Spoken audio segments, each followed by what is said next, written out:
féliciter le président de la République parce que c'est qu'il a oublié de dire, qui m'a rappelé tout à l'heure au cours de l'audience.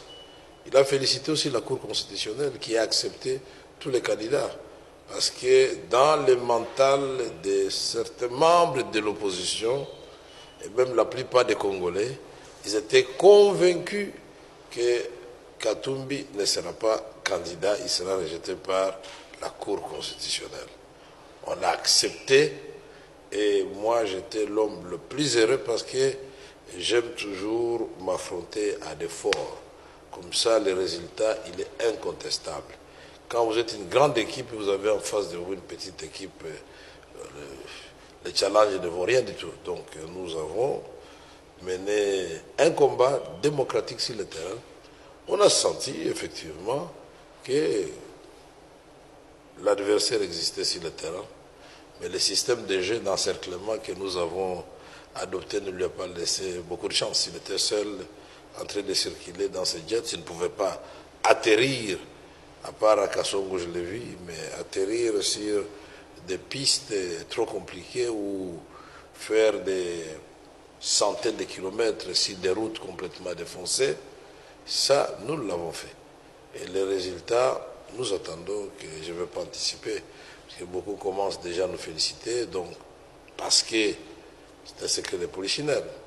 La CENI a choisi la méthode qui avait été édictée par l'opposition et conférée dans la loi, c'est-à-dire bureau par bureau. Et donc nous savons ce qui se passe régulièrement et il faut vraiment maintenant que nous nous battions, c'est-à-dire nous, Congolais, pour consolider la cohésion nationale. Parce que les élections n'ont pas réglé la question de l'occupation de Massissi, de Rutshuru et une partie de Nyiragongo. Nous devons renforcer notre cohésion nationale tout en sachant que nous avons encore les défis sécuritaires à relever.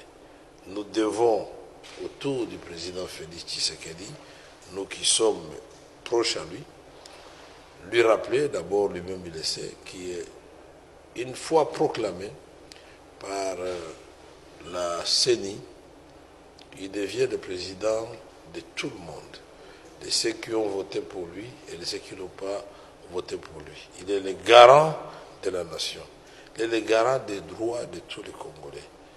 Et je voudrais, c'est mon rêve, que après l'investiture, nous puissions amorcer un nouvel élan qui va faire la rupture avec le passé.